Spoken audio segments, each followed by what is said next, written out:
누가 봐도 특정 업체, 현재 하고 있는 업체가 영구적으로 책정될 수밖에 없는 이런 구조적 틀을 갖고 있지 않느냐.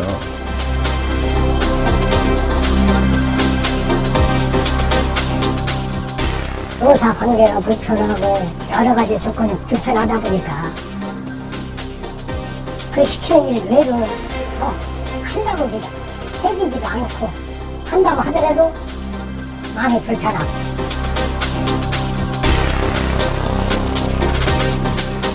민간위탁 제도는 이게 이제 발주처가 키를 갖고 있어요.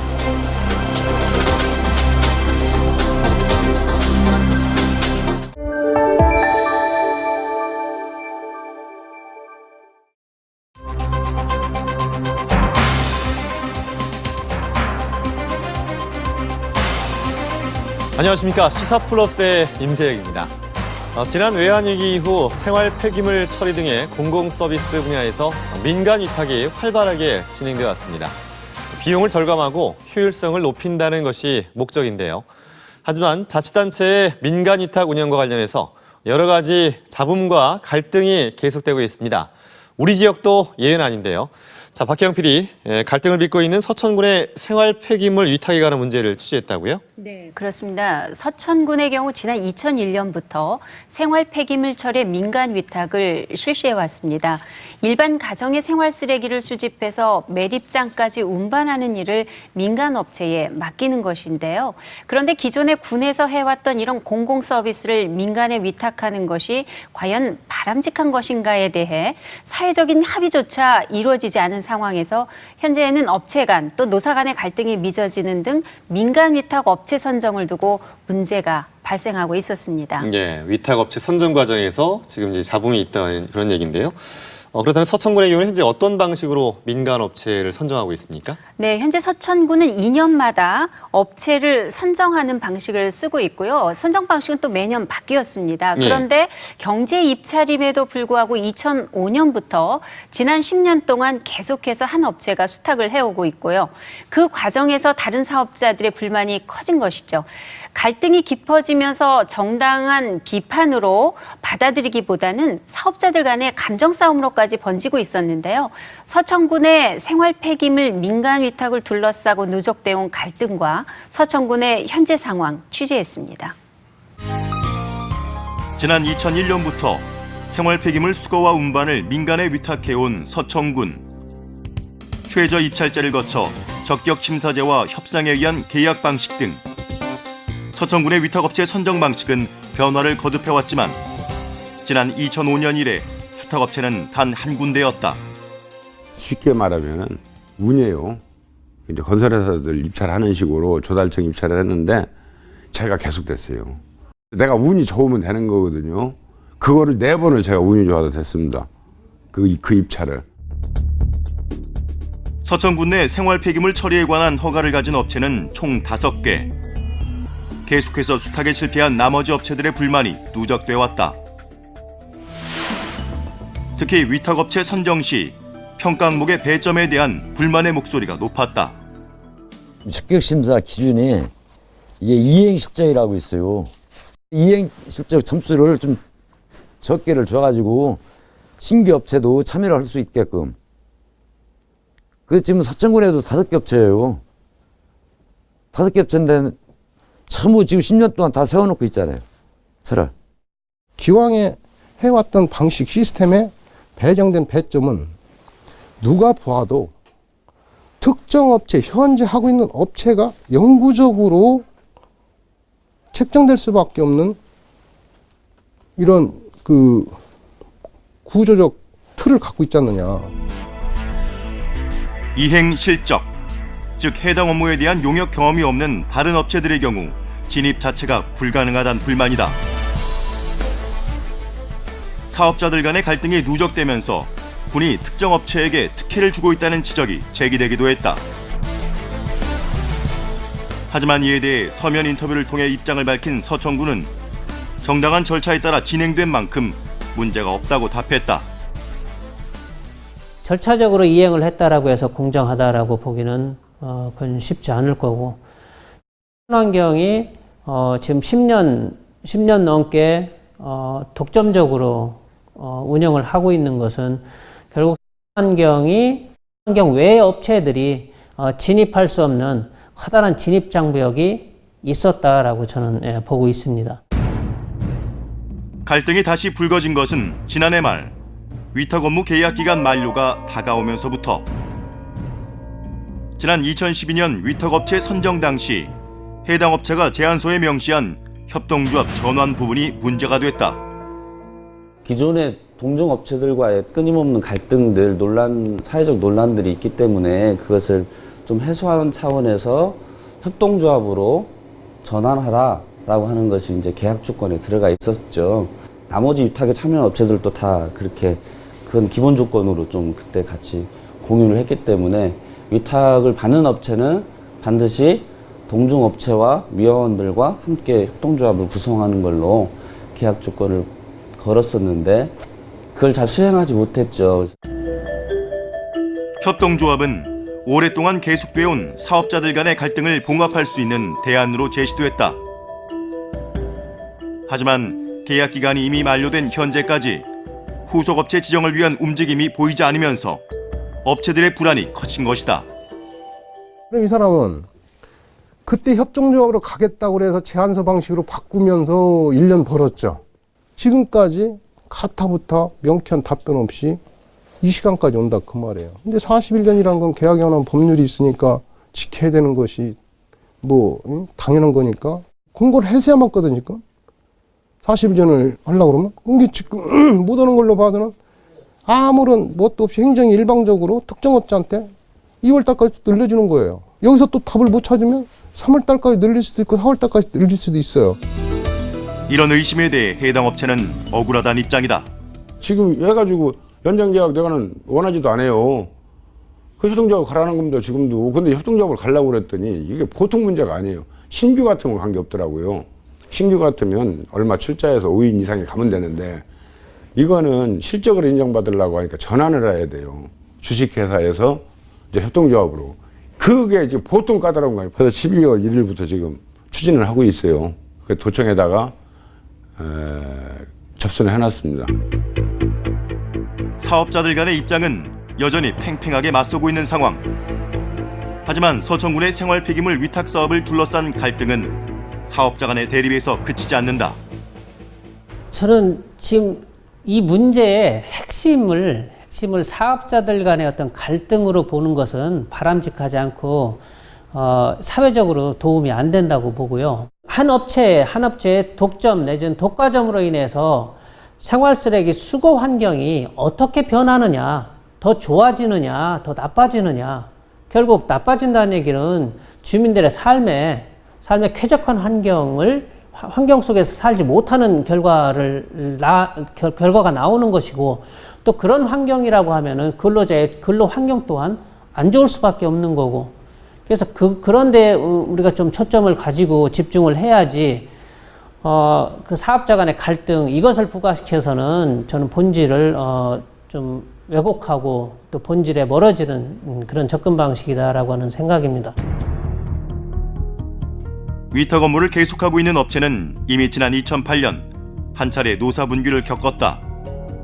낮은 입찰 가격을 이유로 환경미화원들의 임금 일부를 지불하지 않은 것이다. 사측에 소위 우리 노를 생각하지 않은 일방적인 전형으로 임금을 동의 없이 공제해가는 바람에 자연적으로 고발이 되고, 그걸 달라고 할 때 돌려줬으면은 고발까지 안 갔을 텐데 추진을 안 하니까 그걸 찾기 위해서 고발을 하다 보니까 또 그것이 자연스럽게 또 근로기준법에 위반되는 그런 악순환이 계속 지금까지 겪어오고 있어요. 노사 분쟁을 봉합하는 과정에서 서천군은 군 예산 2억 원을 위탁업체에 지원했다. 임금 감소분에 대한 지원인 셈이다. 서천군은 이에 대해 특정 업체와 상관없는 환경미화원 처우 개선 목적이었다고 설명했다.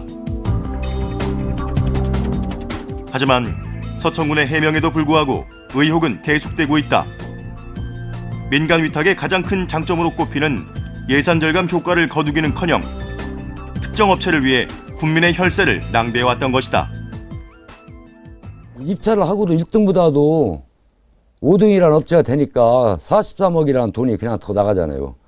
그리고 87% 했다 해서 위원들 임금을 10%씩 삭감하니까 그분들이 군청 청사 앞에서 데모하고 이렇게 하니까 군에서 은혜적 호의금으로 해서 2억이라는 돈이 나갔어요.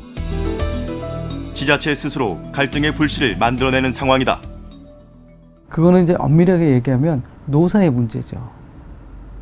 지자체가 원래 해줘야 될 의무가 없는 사안이에요. 노동자는 이제 사측 대표와 노동 계약서를 쓰고 근로를 제공하지 않습니까? 그렇기 때문에 노동자가 요구를 해도 그 대표한테 요구를 해야 되는데 지자체에다 요구해서 10%를 받은 건 지자체가 잘못 집행한 게 맞아요. 노사 분규 이후 임금 문제는 개선이 됐지만 노동 환경에 대한 환경미화원들의 불만은 여전히 이어지고 있다. 저는 이제 떨어져 갖고 다치니까 이 산재가 발생하면은 이 휴직을 하고 들어오면 요양을 하고 들어오면은 좀 중량을 다루지 않는 곳에서 이렇게 배치를 시키게 된데도 불구하고 힘든 곳을 시키던 거죠. 차에 매달려가고 물건을 이제 쓰레기를 이제 올리는 그런 걸 시키다 보니까 다시 이제 재발이 발생하고 사람이 일단 그 휴가를 간다든가 연차를 쓰게 되면은 사람이 많이 빠지잖아요. 그러면 그 인원을 채워줘야 되는데 그걸 채우지도 않고 한 줄에 빼놓는 거야 이제. 특히 계속해서 문제가 되는 것은 족벌 경영이라고 불릴 만큼 과도한 친인척 고용 부분이다. 자기 주변에 이제 그 친분이 얽혀 있는 그런 사람들로 다 채워져서 다른 이제 근로자들은 좀 근로 강도가 센 뭐 그런 어떤 이제 그 업무를 좀 해야 되고 그런 상황에서 보통은 그런 것이 아니고 공공적으로 접근을 한다고 하면은 다 로테이션해서 뭐 이렇게 이제 교대로 같은 뭐 직종이니까 같은 업무라고 봐야죠. 그래서 업무를 좀 교대를 해가면서 서로 공정성을 가지고 가야 되는데 그렇게 하지 못했고. 오랜 세월 일을 하다가 다쳤는데 배려가 아니라 오히려 그걸 갖다가 막 미주고 봐라 하는 식으로 이제 그런 식으로 하다 보니까 자꾸만 감정이 악화만 되는 거죠.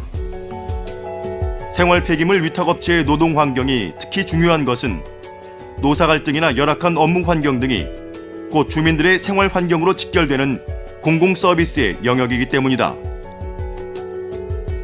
실제로 누적된 불만은 근로자들의 노동 의욕까지 떨어뜨리고 있는 상황이다. 노사 관계가 불편하고 여러 가지 조건이 불편하다 보니까 그 시키는 일 외로는 더 하려고 해지지도 않고 한다고 하더라도 마음이 불편하고 우리는 비록 더러운 생활 쓰레기를 치우고 있지만 다른 데로의 주민들의 쾌적한 환경을 조성해준다는 그런 자긍심을 가지고 일을 하는 사람들인데 그런 마음이 민간 위탁은 삼박자가 잘 돼야 돼요. 지자체, 발주처죠. 위탁 기업, 그 다음에 근로자입니다. 그 해당 서비스의 주요 이해관계자인 이 세 주체가 원활하게 잘 굴러가야지만이 양질의 서비스가 공급되고 지역 시민들이 양질의 서비스를 받을 수가 있는 것인데 업체 간의 경쟁을 통해 공공 서비스의 질을 높이고 열악한 지방 재정의 문제를 해소하려는 공공 서비스 민간 위탁. 하지만 현재 서천군의 생활 폐기물 처리 민간 위탁은 장점은 놓치고 갈등의 불씨만 키우는 상황이다. 이런 갈등은 결국 양질의 서비스를 누려야 할 주민들의 피해로 이어지게 될 것이다. 네, 지난 2008년에 저희 시사플러스에서도 이 해당 업체의 노사 간의 갈등을 저희가 취재한 바가 있었는데요. 노사 간 갈등이 여전히 풀리지 않는 숙제로 남아있나 보군요. 네, 근로자의 노동 조건을 둘러싼 문제는 민간 위탁이 갖는 가장 큰 피해라고 지적할 수 있을 겁니다. 서천군 수탁업체의 경우 친인척을 고용해서 다른 노동자들과 업무 차별을 두는가 하면은 새로 충원하는 환경미화원들을 계약직 근로자로 채용하면서 노동 여건이 더 열악해진 것으로 나타났습니다. 그러다 보니 환경미화원들까지도 위탁업체 선정에 대한 문제를 제기하고 있는 그런 상황입니다. 예. 여러 가지 잡음이 있었음에도 불구하고 이 업체가 오랫동안 이렇게 위탁 업무를 맡을 수 있었던 이유는 어디에 있었을까요? 그 부분이 저 역시도 이해하기가 힘든 부분이었는데요. 게다가 최근에는 서천군의 행정감사에서 해당 업체의 부적절한 업무 처리가 지적을 받기도 했습니다. 그러다 보니 군이 특정 업체를 비호하고 특혜를 주고 있다는 주장까지 나오게 된 것이고요. 예. 이 생활 폐기물 위탁 처리 문제, 사실 다른 지자체도 다 이렇게 하고 있는 걸로 알고 있는데요. 비단 서천군만의 문제는 아닌 것 같죠? 어떻습니까? 네, 사실 공공 서비스 부문의 민간 위탁을 실시하고 있는 다른 지자체의 경우도 서천군과 비슷한 문제들을 겪고 있었습니다. 그러다 보니 서천군의 경우도 현재 발생하고 있는 갈등과 문제점을 심각하게 받아들이고 있지 않는 것 같다라는 그런 생각이 들었고요. 하지만 민간 위탁 업체를 선정하는 그 과정에서 새로운 해법을 모색하고 있는 것도 있었습니다. 공공 서비스 민간 위탁을 둘러싸고 비슷한 문제들이 생길 수밖에 없는 이유, 그리고 바람직한 해법은 무엇인지 취재했습니다.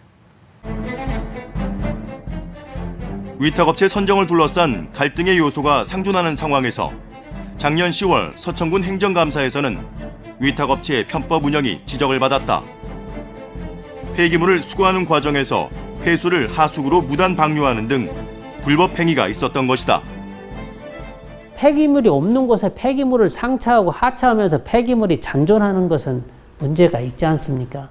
그걸로만 봐도 저는 업자의 그 성실성에 저는 치명적인 문제가 있다라고 보는 거고, 중간에 또 그거와 관련해서 음식물 쓰레기를 수거를 하면서 그 음식물 쓰레기 수거 과정에 발생되는 그 폐수를 보관하기 위해서 그 차량에 보관조가 있어요.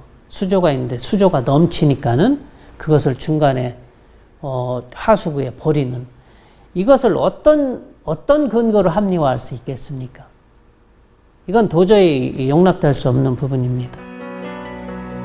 입찰 방법을 바꾸는 데서만 해법을 찾기보다 관리 감독의 필요성이 더 절실해 보이는 부분이다.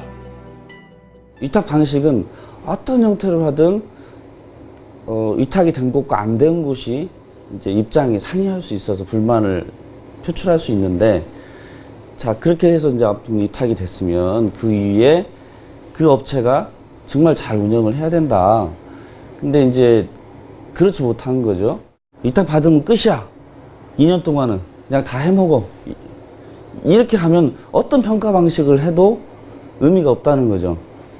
그러니까 정말 더 중요한 건 위탁 방식보다는 운영하는 기간 동안 잘 운영하도록 만드는 시스템이 더 중요한 것이어서, 지자체의 엄격한 관리 감독 없이는 위탁업체 선정에 대한 불만도 계속될 수밖에 없는 것이다. 서천군의 경우 2013년에 관련 조례가 만들어지긴 했지만 지자체의 강력한 의지가 반영됐다고 보기에는 아쉬운 부분이 있다. 그런 법적 조항이 없었기 때문에 평가를 그동안 안 해왔어요.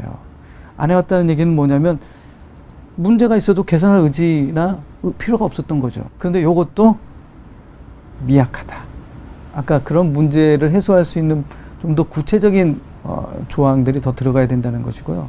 운영 조항, 그러니까 여기는 평가를 중심으로 한 조례지만 생활 폐기물 수집 운반 운영 조례 해가지고 그 운영 조례 안에 평가도 넣고 업체 선정도 넣고, 그리고 또 여러 가지 이 서비스가 원활하게 운영될 수 있게끔 그런 내용들이 좀 들어갈 필요가 있는데, 지자체의 관리 감독에 따라 위탁업체의 노사 갈등과 노동환경 개선 등의 문제 해결도 가능한 부분이다. 근로자 보호지침 최저임금은 지켰냐, 근로시간 또 휴일근무 수당 같은 건 주고 있냐, 휴일은 쉬게 하고 있냐 등등을 검토해서 그게 안 됐다면 페널티 같은 걸 운영할 수 있는 제도를 만들어야 돼요. 그 제도는 지자체 조례로 만들어야 되겠죠. 제가 이게 서천군 거 보니까 없어요. 좀 신어서 이야기를 하면은 그것이 군대에서 그 부분을 갖다가 이렇게 관리 감독을 해야 되는데 불구하고 그럼 청와대 돌아오는 게 굉장히 큰 침해래요. 서천군의 경우 수요를 생각하지 않고 지나치게 많은 업체들의 허가를 내줌으로써 군이 오히려 갈등의 불씨를 키웠다는 지적도 있다. 한 업체가 2년 동안 하면서 다른 업체들은 생활 폐기물은 오로지 2년에 한 건밖에 없습니다. 타 지역에서 할 수도 없고 오로지 지역 그 범위 지역 안에서 할 수밖에 없는 일인데 그것을 이제 뭐 지나치게 그런 수요를 생각하지 않고 공급만을 사업자의 어떤 공급만을 그렇게 만들어 놨으니 그런 문제가 발생을 한 거고 그런 것들을 좀 더 심각하게 고민하고 뭐 했었어야 된다라고 이제 많이들 이야기를 하고 저도 또 그렇게 생각을 합니다. 10년째 한 업체가 독점하고 있는 상황에서도 새롭게 허가를 획득한 업체도 있었다. 서천군의 입장은 법정 요건만 구비되면 허가를 내주어야 하는 사안이라고 설명한다. 허가라는 건 신고와 등록제와 다르게 그 지자체에서 필요하기 때문에 허가를 내주는 거예요. 그래서 그 허가에 대한 결정 권한은 지자체가 갖고 있는 거예요. 뭐 민원 낸다고 다 허가 내주면 100개도 만들 수 있겠죠. 그래서 그 다른 지자체가 아까 내주는 게 까다롭다고 얘기하는 게 그만큼의 뭐 신도시가 생겨서 물량이 늘어났다거나 그 업체가 필요하다고 판단되면 그때는 허가가 가능하죠. 그래서 아마 지자체에서 얘기한 일정 부분은 조금 문제가 있는 것 같아요. 결국 공공서비스 민간위탁에서 드러나는 문제들은 발주처인 지자체에서 그 해법을 찾을 수밖에 없는 것이다. 민간위탁 제도는 이게 이제 발주처가 키를 갖고 있어요. 위탁사의 문제는 그러니까 이런 거죠. 뭐 그 집 아이가 잘못된 거는 누구의 잘못입니까? 부모의 잘못이죠. 부모가 제대로 가정교육을 못 시켰거나 그 아이가 공부를 할 수 있게끔 개돌 못하면 잘못된 아이가 되는 거예요. 민간위탁이 그런 겁니다. 이 지자체 발주처에서 잘할 수 있게끔 꼼꼼하게 잘 보고 해야 되는데 그게 잘 안 되는 이유는 저기죠. 발주처하고 수탁사가 너무 긴밀한 관계가 형성이 되는 경우가 잘 통제가 안 돼, 관리가 안 돼요. 철저한 관리 감독과 더불어서 민간위탁 서비스의 바람직한 형태에 대한 고민도 필요하다. 16개 업체가 48개 동의 생활 폐기물 처리 업무를 맡아 하고 있는 경기도 성남. 성남시가 찾은 해법은 시민기업이었다. 성남시는 전국에서 최초로 청소 용역 업체를 시민 주주기업으로 전환했다. 2011년도부터는 성남의 특유의 기업이라고 해서 시민기업이라는 기업을 설립을 해가지고 전 16개 업체를 시민기업으로 전환을 했어요. 거기에 이제 응하지 못한 업체는 거기서 탈락을 했고, 그러고 나서 이제 그 탈락한 업체를 대신해서 또 선정해서 거기에 같이 동참한 업체도 있고, 지금 현재 16개 업체가 별 무리 없이 성남에는 지금 잘 추진하고 있습니다. 시민기업은 시민이 근로자이자 주인으로서 기업의 의사결정에 참여하고 수익의 일정 부분을 지역에 환원하는 성남시의 대안 모델이다. 시민기업으로 전환한 이후 공공서비스 민간위탁에서 흔히 발생하는 여러 문제점들이 개선됐다고 한다. 공평하게 공명하게 딱 그 오픈을 시켜서 평가 기준도 마찬가지고, 그렇게 하다 보니까는 그 업체 선정하는데도 전혀 제가 볼 때는 뭐 분열이 없게끔 없는 걸로 또 나와 있고, 현재까지 제가 그렇게 지금 알고 있거든요. 여태까지 이 업체가 탈락이 됐니, 저 업체가 탈락이 됐니, 저 업체가 지정이 됐니 하는 것에 대해서는 법적 문제라든지 지역 갈등이라든지 전혀 아직까지는 발생하지 않고 있는 거죠. 노동 환경 개선 면에서도 효과를 얻었다. 일단은 사회적 기업으로 돼가지고서 봉급이 올랐지요. 또 보너스도 오르고요.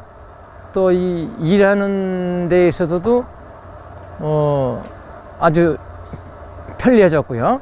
예를 들어서 뭐 8시간 근무인데도 뭐 10시간 한다든가 11시간 한다든가 그런 경우가 있었지요. 근데 사회적 기업으로 와서는 그런 거는 아주 정확합니다. 여러 가지로 좋습니다. 뭐 긍지도 생기고요. 서천군에서 추진하고 있는 협동조합 역시 사회적 경제기업의 한 형태로 시민기업과 유사한 장점이 있다. 협동조합으로 전환이 되면 사측에서 시행했던 잘못된 사항은 지배 구조상, 경영 구조상, 의사결정 구조상 그렇게 할 수가 없어요. 직원을 뽑는 문제, 그 벌어들인 수익에 대한 활용 문제, 이런 게 그 대주주 주식회사인 구조에서는 대주주 마음으로 할 수 있지만 협동조합 체계나 사회적 기업의 경영 체계에서는 그렇게 하고 그냥 할 수가 없어요. 하지만 서천군의 경우 협동조합 형태로 전환하기까지는 여전히 넘어야 할 난관이 많은 상태. 우리 허가증 하나만 살려놓고 나머지 허가는 다 반납하고 군에서는 조례 조정하고 이렇게 해야 협동조합이 연착륙 될 거 아니냐 이렇게 가자 했는데 다른 업체들이 허가 반납을 못 하겠다는 거예요. 내가 왜 내 허가 반납하냐? 그러면 나 안 한다고 그러고 다 나가버렸어요. 우리한테 처음에 어떻게 제의가 들었냐면은 미아원하고 군민들한테 51%, 업체한테 49% 이렇게 주기로 했는데 그 모업체는 29%, 세 개 업체죠. 세 개 업체는 5%, 10% 이렇게 한다고 하더라고요. 그래서 저는 10%를 떠나서 공동하게 똑같이 참여를 해서 공정하게 하자. 근데 이것은 나네요. 우리는 거기에 이제 배당받기 위해서 투자만 하는 것이지 일이라고 할 수가 없어요. 사업자 입장에서 개개인의 이해관계를 내려놓고 사회적 합의를 이루기까지 해결해야 할 부분이 아직은 많아 보인다. 협동조합의 기본 원리는 이제 1인 1표예요. 그러니까 내가 지분을 많이 넣었다고 해서 내가 주식회사처럼 이 회사를 좌지우지하는 게 아니고 그리고 뭐 어떤 이득을 많이 취하는 게 아닌 거죠, 협동조합은. 근데 이제 처음에 설계할 때 이제 그런 부분에 대한 이해가 부족한 상태에서 협동조합을 하겠다라고 했었는데 이게 상당히 어려운 거죠. 자기들 업체들이 자기들이 지금까지 가지고 있는 그 지분을 다 출처하면서도 그 지분을 어찌 보면 권리에 대한 것을 포기해야 되는 거예요. 이게 상당한 어떤 그 사회적 합의가 있어야만 가능한 거죠. 지자체의 강력한 의지가 필요한 부분이기도 하다. 하지만 협동조합이란 형태가 모든 문제의 해법은 아니다. 효율을 높이는 것은 결국 사업자를 효과적으로 관리 감독할 수 있는 제도이기 때문이다. 더불어 공공서비스의 특성에 대한 제대로 된 인식도 동반돼야 될 부분이다. 생활 폐기물 위탁 업체가 이게 그냥 개인의 사적 영역의 사업이 아니고 공적 영역의 어떤 공익적 활동이라는 좀 측면들이 업체도 그렇고 행정도 그렇고 좀 뼈저리게 각인해서 일을 해야 되고 또 한 가지는 주민들도 어찌됐거나 이 생활 쓰레기가 폐기물 업체나 행정만 통해서는 이루어질 수 없는 부분이 반드시 있어요. 어쨌거나 재활용을 몸소 좀 실천하거나 스스로 좀 치울 수 있는 뭐 이런 주민들의 참여도 환경을 개선할 수 있는 어떤 그런 부분들도 좀 주민들이 실천하지 않으면 일방적으로 업체에서만 하기엔 또 한계가 있다고 생각하니까요. 공공서비스의 민간 위탁은 계속해서 늘어나고 있다. 그리고 그 과정에서 대부분의 지자체가 위탁업체 선정 시의 갈등과 수탁업체의 부당행위라는 공통의 문제점을 드러내고 있다. 이제라도 공공서비스 민간 위탁의 문제점을 보완하고 올바른 방향을 찾기 위한 심각한 고민이 있어야 할 것이다. 문제 해결의 열쇠를 쥐고 있는 것은 지자체의 의지가 아닐까 그런 생각이 드는데요. 이런 문제가 비단 서천군만의 문제가 아니라면 또 정부 차원의 노력이 필요하지 않을까 싶은데요. 네, 전문가들 역시 이 부분에 문제점을 표시하고 아쉬웠다라는 말씀들을 많이 하셨는데요. 공공서비스 민간 위탁을 적극적으로 도입한 당시부터 평가가 의무화됐더라면 민간 위탁 운영이 지금보다는 훨씬 더 효율적으로 이루어졌을 거라는 그런 이야기들을 많이 하셨습니다. 예. 서천군의 경우 2001년에 민간 위탁으로 전환을 했지만 2013년에야 생활 폐기물 수집 운반 위탁 업체 평가 조례가 만들어졌습니다. 이뤄졌는데요. 2012년 정부가 생활폐기물 관리법에 따라 위탁업체 평가를 의무 조항으로 만들면서 서천군의 조례도 만들어지게 된 것이죠. 예, 앞으로 이 개선의 여지가 있는 만큼 조금 더 지켜봐야 하지 않을까 싶은데요. 앞으로 이 협동조합 형태로 운영될 가능성은 여전히 남아 있는 건가요? 그러나 그동안 이제 많은 잠입이 있었기에 군에서도 협동조합에 대한 의지는 갖고 있는 듯 보였습니다. 그러기 위해서는 사업자들 간의 합의가 먼저 이루어져야 하는데 그 과정에서도 갈등이 빚어질 수가 있어서 지금 낙관하기에는 조금 힘들어 보이지 않나 하는 생각입니다. 네. 지금처럼 민간 위탁 운영을 둘러싸고 갈등과 잡음이 계속된다면 공공 서비스에 대한 신뢰는 낮아지고 또 행정 불만만 높아지는 부작용을 초래하게 되지 않을까 우려가 됩니다. 서천군의 사례를 계기로 비용 절감과 효율성을 강조하는 그 사이에 정작 주민들은 만족할 수 있는 서비스에 대한 고민은 뒷전으로 밀려나 있었던 건 아닌지 자치단체의 민간 위탁 서비스에 대해서 다시 한번 고민을 해봐야 될 것 같습니다. 자, 박혜영 PD 수고하셨습니다.